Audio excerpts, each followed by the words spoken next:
जान छोड़ो जीवन जोड़ो का एक संदेश है, तो संदेश ये भी है कि let us come out of digital world and let us enter into real physical world. हम आपको सिर्फ भौतिक तैयारी नहीं कराएंगे, फिजिकल ट्रेनिंग नहीं देंगे, बल्कि साइकोलॉजिकल ट्रेनिंग भी देंगे। सभी धर्मों के बारे में, सभी चीज़ों के बारे में जानकारी आज बच्चों को होनी चाहिए, तो हम तो क्लास में थोड़ा बहुत वो भी कराते हैं। और हमारा चूंकि ये एम्बिशन था, तो इसलिए हमने अपनी संस्था का नाम एम्बिशन लॉ इंस्टीट्यूट कर दिया। नमस्कार, आज के सक्सेस टॉक में हम बात करेंगे लॉ के ऊपर।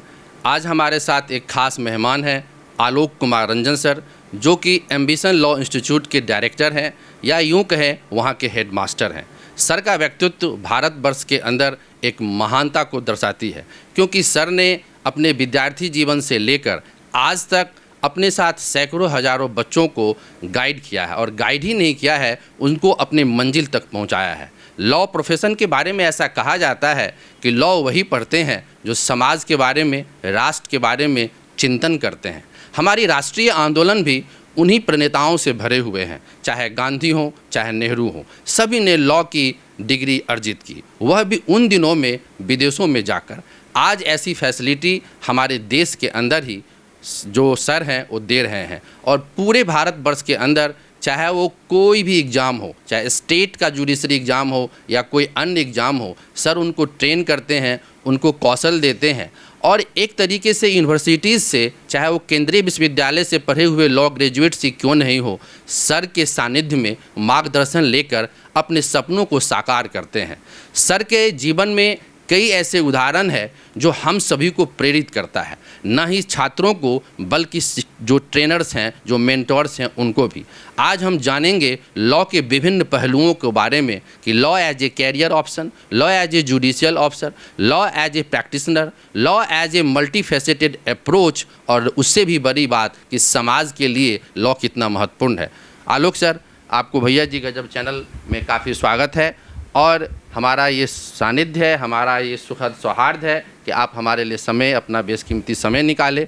मैं आपसे जानना चाहूँगा कि आपने अपने इंस्टीट्यूट को किस तरीके से रखा और आज तक किस तरीके से आपकी यात्रा रही, आप विस्तार से हमारे जो व्यूअर्स हैं उनको बताएं सर।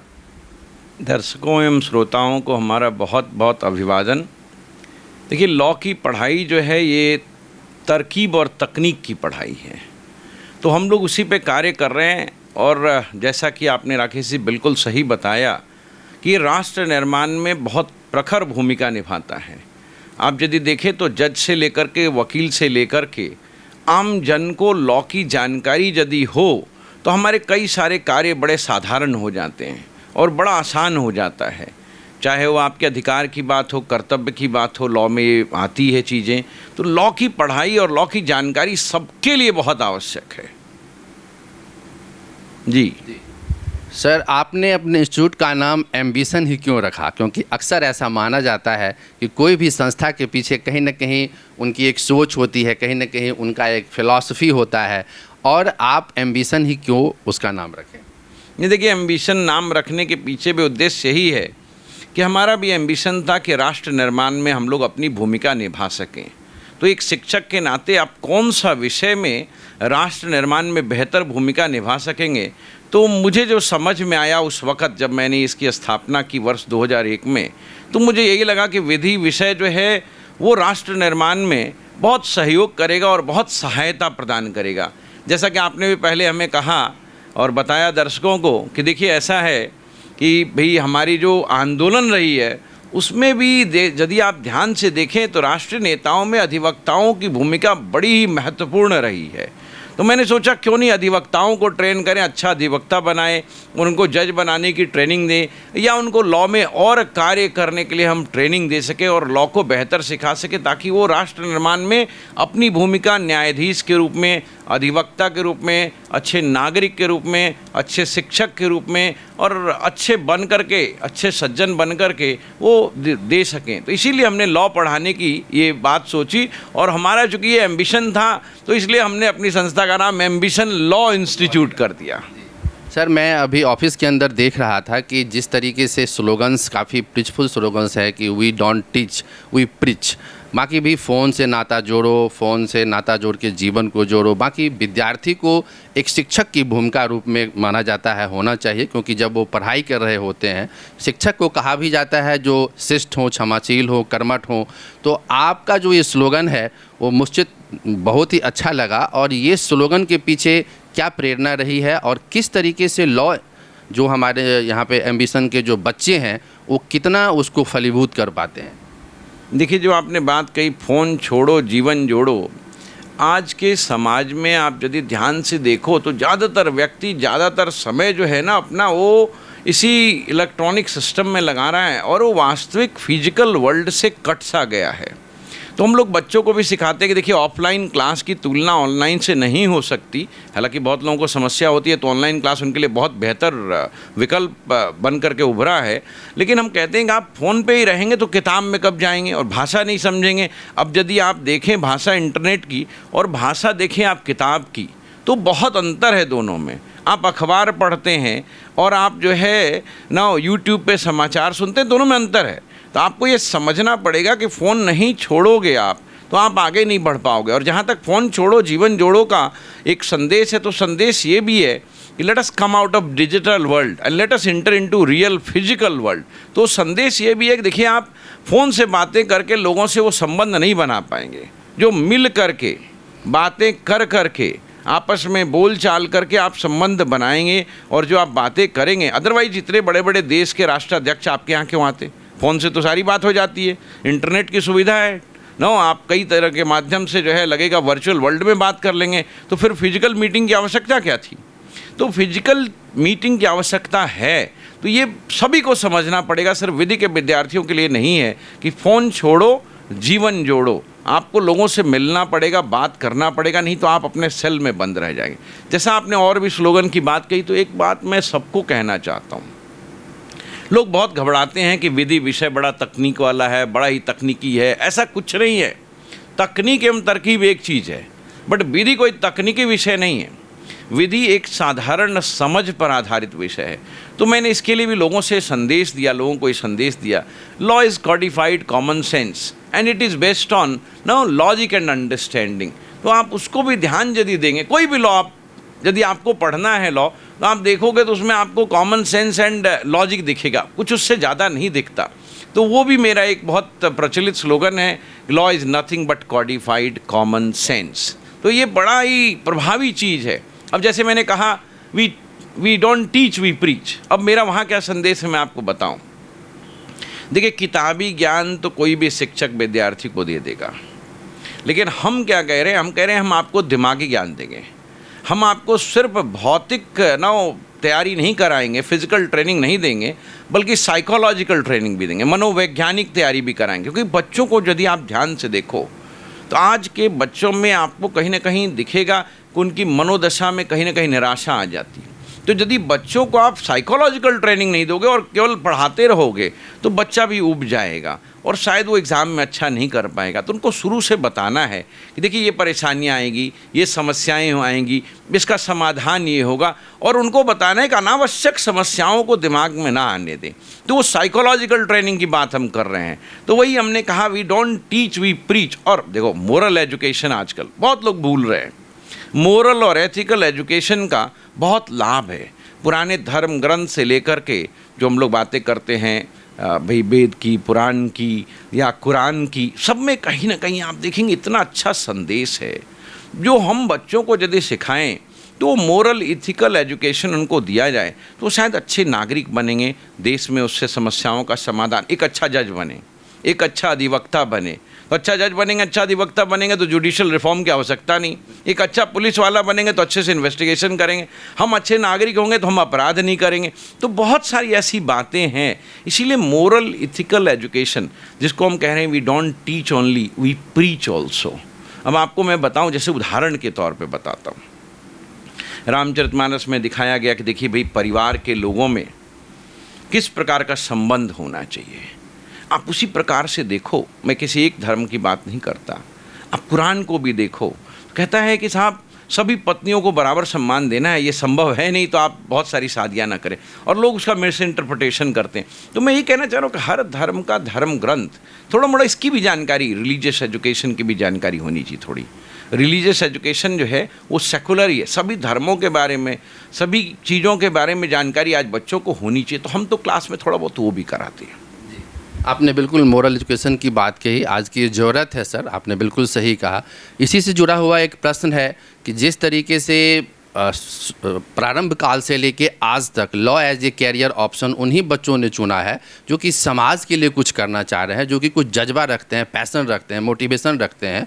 और 10th लेवल पे ऐसा समाज का मानना है कि जो बच्चे मेरिटोरियस होते हैं वो इंजीनियरिंग मेडिकल की तैयारी में चले जाते हैं, लेकिन बाद में वो ग्रेजुएशन करने के बाद law as a career option बनाना चाहते हैं। ऐसी परिस्थिति में जहाँ पे बहुत सारे इंस्टीट्यूट्स हैं, चाहे सेंट्रल यूनिवर्सिटीज़ हो, चाहे वो हमारा स्टेट यूनिवर्सिटीज़ हो, आजकल ग्लोबलाइजेशन के बाद प्राइवेट यूनिवर्सिटीज़ भी आए हैं। मैं किसी का नाम नहीं लेना चाहूँगा, बट बहुत सारे ऐसे यूनिवर्सिटीज़ हैं। ऐसी परिस्थिति में अपना जो एम्बिशन लॉ इंस्टीट्यूट है वो किस तरीके से उन बच्चों को टेक्निकली, प्रैक्टिकली, थेरेटिकली ट्रेन करती है, क्या उसका मैकेनिज़्म है, क्या हमारा यूएसपी है, क्या हमारा वो स्रोत है, चाहे वो आपका पब्लिकेशन हो। एम्बिशन लॉ की कई सारी बुक्स हैं, अभी कई सारी बुक्स आपकी पब्लिश हुई हैं और माननीय न्यायाधीशों ने उसका रिलीज़ भी किया है। इन तमाम पर्सपेक्टिव को लेके जो आपका मैकेनिज़्म है, जो आपकी ट्रेनिंग स्किल्स की जो कैपेबिलिटीज़ हैं, उनको लेके हमारे छात्रों को, हमारे युवाओं को बताएं ताकि वो अधिक से अधिक जानकारी लें और हमसे जुड़ने का प्रयास करें। Sir please. देखिए, जहाँ तक आपने जो पूछा लॉ की पढ़ाई के बारे में कि भाई इतनी बड़ी बड़ी विश्वविद्यालय है, इतनी बड़े बड़े संस्थान हैं, आप क्या कराते हैं, तो मैं आपको बताना चाहूँगा कि लॉ को पढ़ाने में हम लोग कुछ खास बिंदुओं पर ध्यान देते हैं और ये एम्बिशन लॉ इंस्टीट्यूट का यूएसपी है। क्योंकि मुझे जो आज तक की समझ है कि देखिए, पढ़ाना कोई साधारण कार्य नहीं है। हालांकि सुप्रीम कोर्ट और लॉ के निर्णय कहते हैं कि शिक्षा देना भी एक प्रकार का व्यापार है, लेकिन मेरा मानना अलग है। हम जब शिक्षा बच्चों को देते हैं तो हम ये समझते हैं कि हम उनको एक राष्ट्र निर्माण की भूमिका में क्या ध्यान देना चाहिए, किस प्रकार से कार्य होना चाहिए, इसकी शिक्षा देते हैं। तो उसके लिए आप क्या करेंगे, तो मैंने मोरल इथिकल एजुकेशन की बात पहले ही कह दी है। अब जहाँ तक लीगल एजुकेशन का सवाल है, तो देखिए, लॉ की लर्निंग कभी पूर्ण किताब से नहीं हो पाएगी। इसके लिए प्रैक्टिकल प्रोसीजरल नॉलेज आपको होनी चाहिए। तो उसके लिए आप क्या करेंगे, तो हमने एक संकल्पना दी है जिस पे हम काम कर रहे हैं और उसको हम आगे लागू कर रहे हैं। शायद ही भारत में कोई ऐसा संस्थान होगा जो कि अपने क्लासरूम से बच्चों को तुरंत कोर्ट रूम ले जाता होगा, बट मैं एक संकल्पना पे कार्य कर रहा हूँ, क्लासरूम टू कोर्ट रूम, जिसमें हम बच्चों को क्लासरूम में थ्योरी पढ़ाएंगे और कोर्ट रूम में उसी का प्रैक्टिकल सिखाएंगे। और आप कहेंगे आप कोर्ट कैसे ले जाएंगे बच्चों को, तो मैं आपको बताना चाहूँगा कि कोर्ट हम ले नहीं जाएंगे। हमने कोर्ट अपने क्लासरूम के बगल में ही क्रिएट कर दिया है और उस कोर्ट में हम न्यायाधीश और अधिवक्ता की भी नियुक्ति करके उनको कोर्ट का प्रोसीजर समझाएंगे। ये तो एक पहलू हुआ। दूसरा पहलू कि देखिए, जब लॉ की पढ़ाई की बात आती है तो सबसे पहले आता है लॉ का बेयर एक्ट्स, जो स्टैचूट बनते हैं हमारे, जैसे आपने पढ़ा होगा आईपीसी, कॉन्ट्रैक्ट एक्ट, कॉन्स्टिट्यूशन, उसके एक्ट्स आते हैं।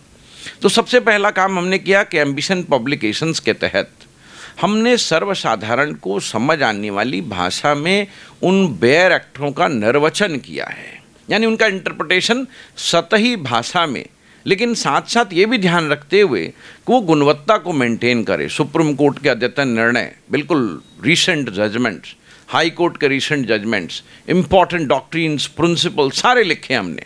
और हमारा वो जो बेयर एक्ट है पूरे भारत में भी चल रहा है, बच्चे उसको कब सराह रहे हैं। तो एक काम तो मैंने ये किया जिससे उनकी साधारण समझ बन सके। दूसरा काम, अब उस बेयर एक्ट को पढ़ना कैसे, इसकी एक हमने विशेष तकनीक एवं तरकीब बनाई है। हमारे एम्बिशन लॉ इंस्टीट्यूट के यूट्यूब के चैनल पर भी वो उपलब्ध होता है, जो भी दर्शक उसको देखना चाहते हो देख सकते हैं। बहुत काम की चीज़ है। आपको लगेगा कि लॉ बड़ी सर्वसाधारण समझ की विषय है, ये साधारण बुद्धि एवं तर्क से पढ़ा जा सकता है, ऐसा कोई बहुत कठिन विषय नहीं है। तो सबसे बड़ी बात आती है, जब बच्चों को आप पढ़ाते तो उनकी रुचि को पैदा करना। उनकी रुचि कैसे आएगी विषय में, तो रुचि बनाने के लिए उनको हम लोग बताते हैं कि देखिए, लॉ में कितनी इंटरेस्टिंग चीज़ें हैं। एक स्केलेटन, जैसे आप अपने शरीर को देखते हैं वैसे ही लॉ के हर स्टैचूट में एक स्केलेटन है और जिस दिन आप स्केलेटन को समझ लोगे उस दिन आप लॉ को समझ लोगे। अब आपने ये भी बात मुझसे पूछी कि आप उसको कैसे आजकल के स्किल के लिए ट्रेनिंग देंगे, क्या करेंगे। तो देखिए, जब बच्चा जो है थियरी और प्रैक्टिस दोनों को समझ जाए, तो यदि वो जज बने, यदि वो अधिवक्ता बने, यदि वो कोई लॉ का ऑफिसर बने, या जैसे आपने कैरियर ऑप्शंस की बात की, तो आजकल आपको पता होगा लॉ में बड़े सारे कैरियर ऑप्शंस हैं, बड़े सारे इंटरनेशनल लेवल से लेकर के, आपको पता है नहीं पता है, यूनाइटेड नेशंस में भी आपके लिए पद हैं, इंटरनेशनल ह्यूमैनिटेरियन ऑर्गेनाइजेशंस हैं उसमें भी पद है। सब जगह सभी कॉरपोरेट्स को एक लॉयर की ज़रूरत होती है। जज को ना कोर्ट में जज की ज़रूरत है, उसके लिए भी लॉयर की ज़रूरत है। कोर्ट में जो प्रैक्टिस करेगा उसके लिए भी लॉ की ज़रूरत है। आप देखो, हर कंपनी को जैसे जैसे इकोनॉमी बढ़ती है, आपको पता है भारत आज विश्व का 5वां इकोनॉमी बन गया है, तो जैसे जैसे इकोनॉमिक डेवलपमेंट होगा वैसे वैसे लीगल प्रॉब्लम्स उभर के आएंगे। कई सारे एक्विजिशन मर्जर्स, आपको पता है एक्विजिशन मर्जर के स्पेशलाइज्ड लॉयर्स, कॉरपोरेट के स्पेशलाइज्ड लॉयर्स, नो एडवोकेसी जो कोर्ट में आप करते हैं उसके लिए स्पेशलाइज्ड लॉयर्स। तो ये सारे बहुत सारे आयाम हैं। शिक्षण भी एक क्षेत्र है जिसमें लॉ की पढ़ाई करने के लिए आप भी आ सकते हैं, लॉ के प्राध्यापक बन सकते हैं। आजकल तो 11वीं में 12वीं में भी लॉ की पढ़ाई शुरू हो गई है, तो बहुत अच्छी बात है ये। तो भाई सबको लॉ जानना चाहिए। तो कैरियर आयाम की तो कमी नहीं। आप देखे होंगे आजकल बहुत सारी यूनिवर्सिटीज़ भी कई सारे लॉ के कोर्सेज चला रहे हैं, बीबीए करा रहे हैं, BBA plus law, BBA plus LLB, BCom plus LLB, कई सारे ऐसे कोर्स बन गए। कॉमर्स में इसका बड़ा उपयोग है। तो लॉ के बहुत सारे कैरियर के पहलू हैं ना, बायोटेक्नोलॉजी का लॉ, इंफॉर्मेशन टेक्नोलॉजी का लॉ, तो लॉ तो पेटेंट, कॉपीराइट, इतने सारे आयाम हैं कि मैं उसकी गणना नहीं कर सकता। अनगिनत लॉ में कैरियर ऑप्शंस हैं, और सारे कैरियर ऑप्शंस को करने के लिए लॉ की एक बेसिक समझ होनी चाहिए। और एम्बिशन लॉ इंस्टीट्यूट यही काम करता है कि देखो, हम आपको लॉ की बेसिक समझ दे देते हैं, उसके बाद आप जिस प्रकार से जिस रास्ते में जाना चाहो आपके लिए दरवाजे खुले हुए। लेकिन पहले लॉ के मर्म को, लॉ के तर्क को, लॉ की समझ को बनाना पड़ेगा। एक basic common sense understanding of law हम लोग, आपको मैं बताऊं बड़े गर्व से कि यूनिवर्सिटीज़ वो काम नहीं कराती जो आज हम करा रहे हैं। हम यूनिवर्सिटी से कॉम्पीट कर रहे हैं, और मैं आपको वादा करता हूं कि हम एक लीगल एजुकेशन का ऐसा पैटर्न बना रहे हैं, अल्टरनेटिव लीगल एजुकेशन का, कि हमारे यहाँ पढ़ना बच्चों की नेसेसिटी हो जाएगी। हम बिल्कुल समाज के लिए काम करेंगे तो हम ऑनलाइन भी पढ़ाते हैं, सस्ते दरों पर बच्चों को पढ़ाया जाएगा, वो भी प्रयास करेंगे। हिंदी में पढ़ाने का प्रयास कर रहे हैं, हिंदी में भी हम लोग अपना बैरक ला रहे हैं, हिंदी में किताबें ला रहे हैं, और हिंदी में जल्दी हम फिर से अपना एक नए तरीके से बैच शुरू, हम पहले भी पढ़ाते रहे हिंदी माध्यम में, फिर से एक नया बैच शुरू करने जा रहे हैं, ताकि हमारे हिंदी भाषी क्षेत्रों के बच्चों को भी, विद्यार्थियों को भी, जहाँ लॉ की पढ़ाई अच्छी नहीं होती वहाँ उनको हम बेसिक जानकारी दे सकें। जी, एक और प्रश्न है इसी से जुड़ा हुआ कि जिस तरीके से बार काउंसिल ने अभी बाहर के लॉयर्स को भी प्रैक्टिस करने के लिए इंडिया के अंदर ओपन अप कर दिया है, ऐसी परिस्थिति में सर आप बताएं कि किस तरीके से हमारे जो इंडियन बच्चे हैं और टेक्निकली या उनका स्किल है वो कैसे compete कर पाएंगे? क्या ऐसा नहीं लगता है कि जिस तरीके से इकोनॉमी ओपन अप हो रही है तो बाहर के जो लोग, खास के जो MBAs करके और जो बाकी जो ट्रेनिंग, टेक्निकल ट्रेनिंग करके यहाँ को लीड कर रहे हैं यहाँ की कंपनीज़ को, तो इसको आप ज़रा दर्शक को बताएं। नहीं, देखिए, मैं तो इसको बड़ा वेलकम डिसीजन मानता हूँ, क्योंकि देखिए गुणवत्ता को बढ़ाना है तो प्रतिस्पर्धा बढ़नी चाहिए, प्रतियोगिता बढ़नी चाहिए। जैसे आज मैं आपको अपना उदाहरण दूं, हम विश्वविद्यालय शिक्षा से compete कर रहे हैं। क्या NLU के छात्र मेरे यहाँ पढ़ने नहीं आते? बिल्कुल आते हैं। बहुत जगह से, MIT से और भी यूनिवर्सिटी से, दिल्ली यूनिवर्सिटी से, BHU से, कई जगह से बच्चे यहाँ पढ़ने आते हैं, पटना यूनिवर्सिटी से पढ़ने आते हैं, कई जगह से, कुरुक्षेत्र से। तो आपको अपनी गुणवत्ता बनाए रखना है। अब जैसे आपने कहा बाहर से लॉयर आएगा जिनका कम्युनिकेशन स्किल बेहतर होगा, ऐसा कुछ नहीं।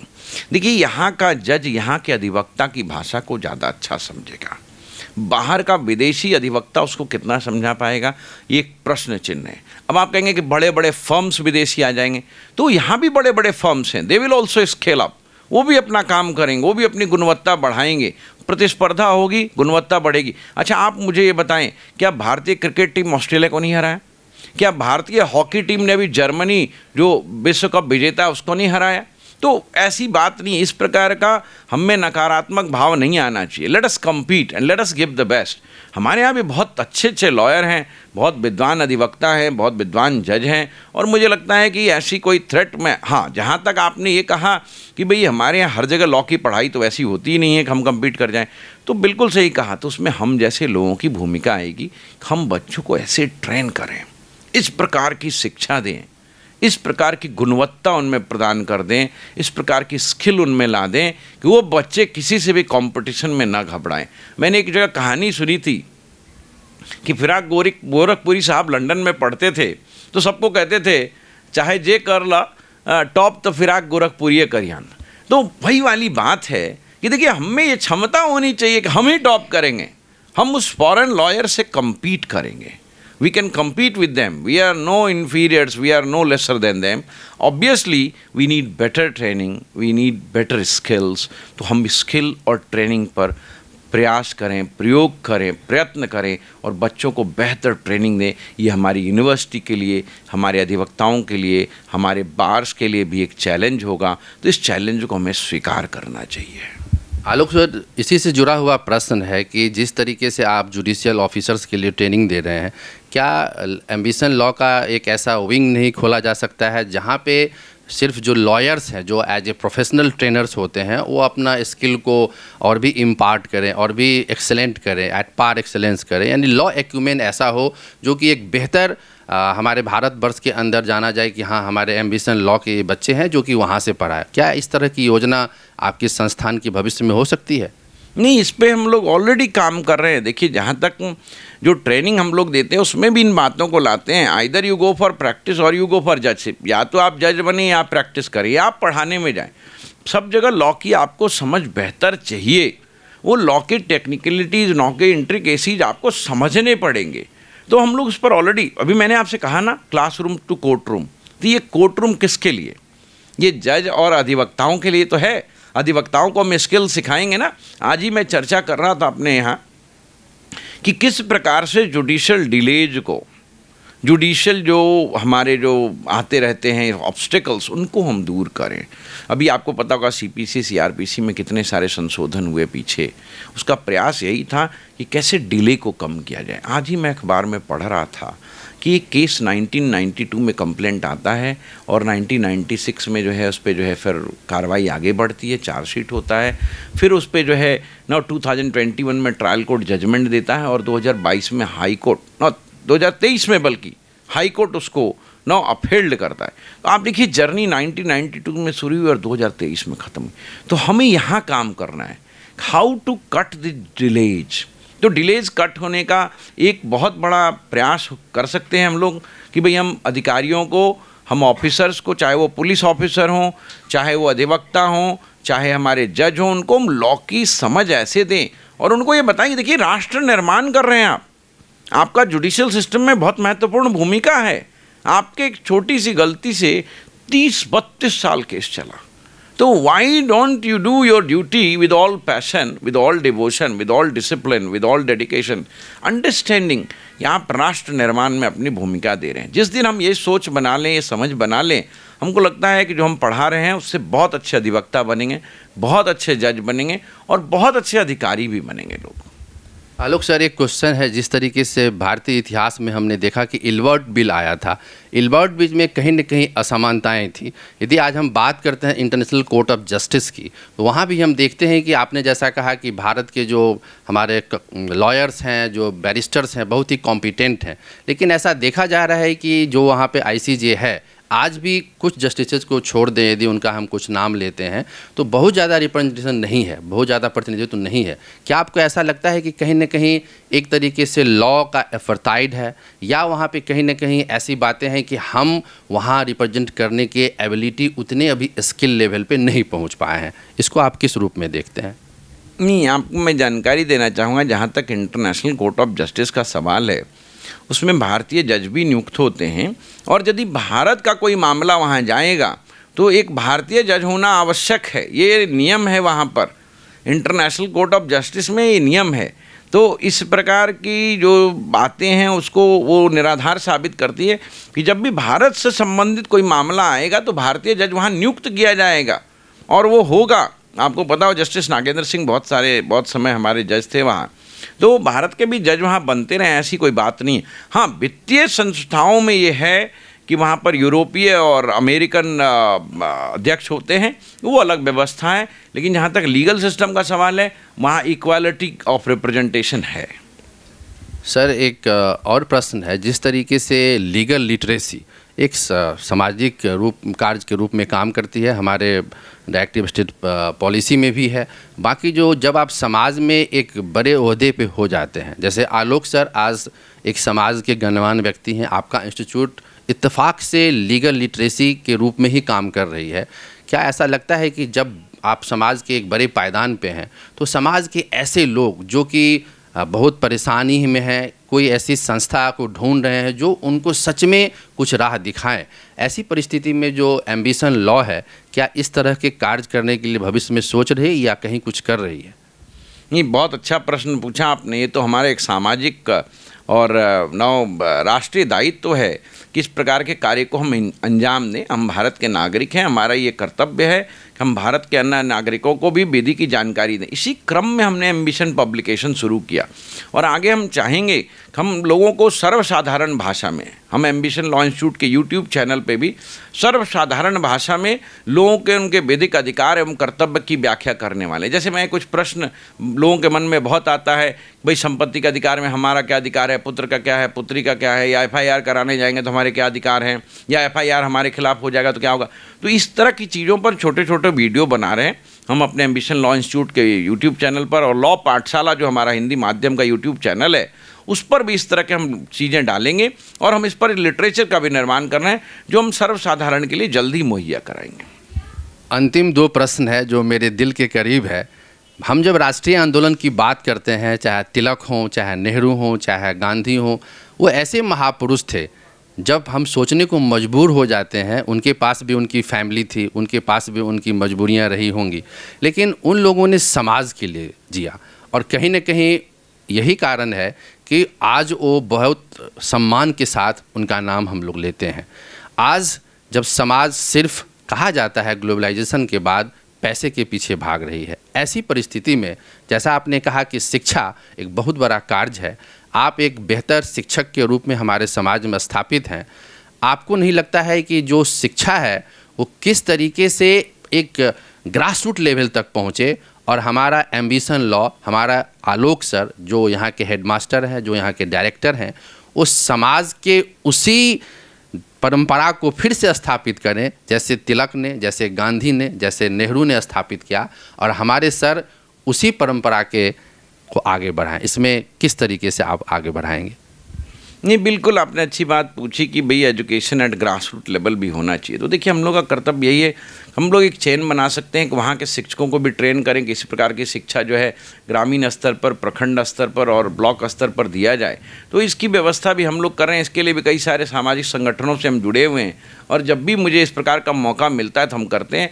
हम चाहते हैं हम खुद भी अपना एक फाउंडेशन बनाएं, और कम से कम शिक्षा के क्षेत्र में कम से कम हम इस फाउंडेशन के तहत जा कर के हर जगह, इस देश के हर कोने में, हर घर जा कर के, हर नगर जा कर के, हर शहर जा कर के, जो भी वहाँ के शिक्षक, शिक्षार्थी और अभिभावक भी, उनको भी हम ये बातें बताएं कि शिक्षा किस प्रकार से देनी चाहिए और किस प्रकार से शिक्षा को सुग्राह्य, सहज और सरल बनाया जा सकता है। ये स्कूली शिक्षा में भी हो सकता है, ये प्राथमिक विद्यालयों में भी हो सकता है। देखिए, शिक्षा देने में बहुत सारी बातें सामान्य है, साधारण है कि भाई विद्यार्थी को इंगेज करना है। तो इसके लिए हम अपनी तकनीक, अपनी तरकीब उनसे साझा कर सकते हैं, उनको ट्रेन कर सकते हैं, और कर भी रहे हैं। प्रयास इसका चल रहा है। आपका जो प्रश्न है मैं समझ रहा हूँ, आपकी अपेक्षा है मुझसे, हम लोग इस पर जरूर करेंगे, हम कर भी रहे हैं और भी करेंगे। अंतिम प्रश्न है युवाओं के लिए। जिस तरीके से गांधी कहते थे, मेरा जीवन ही मेरा संदेश है, आज के जो बच्चे गांव शहर में बैठे हुए हैं, उनके लिए किस प्रकार से जो एम्बिशन लॉ है वो क्या शिक्षा देती है, और आप किस तरीके से उनको मोटिवेट, आपने मोटिवेशन की नाम कहा, मोटिवेशन एक बहुत बड़ा फैक्टर है, ताकि वो हमेशा अपने कर्तव्य पथ पर चलें और अपने लक्ष्य को प्राप्त करें। अंतिम संदेश बच्चों के लिए सर आप क्या देना चाहेंगे? देखिए, युवा और जो बालक है वो देश के निर्माण में उसकी बहुत बड़ी भूमिका है, क्योंकि वो राष्ट्र निर्माता है, वो भविष्य है हमारा। तो उसको सबसे पहले तो सकारात्मक सोच रखनी चाहिए। देखिए, आदमी को प्रसन्न रहना चाहिए। सकारात्मक सोच के साथ कोई भी काम, आप किसी भी परीक्षा में, किसी भी एग्ज़ाम में असफल हो जाते हैं तो आप समझिए कि सफलता आपका इंतजार कर रही है, आप आगे सफल होने वाले हैं। और कोई भी असफलता तब तक अंतिम नहीं होती जब तक आप उसको स्वीकार नहीं कर लेते। तो हमेशा सकारात्मक सोच के साथ आप सतत क्रियाशील रहिए और सही तकनीक अपनाइए, सही राह पर चलिए। देखिए, आपको सही राह पकड़ने के लिए स्टडी टेक्निक्स बदलने पड़ेंगे, आपको इन्वॉल्व होना पड़ेगा। जैसे मैंने कहा, फ़ोन छोड़ो, जीवन जोड़ो। पढ़ते हैं, फ़ोन मत पकड़ो, आप किताब में इनग्रॉस्ड हो, शिक्षक की बातें सुनो, आप अनुशासित बनो। आप अनुशासित रहोगे तो आपके दिमाग में अनुशासन रहेगा, आप अनुशासन से पढ़ाई करोगे, आपका कंसंट्रेशन बेहतर होगा, आपको पढ़ने में आनंद आएगा, आप सकारात्मक रहेंगे और कभी हार मत मानो।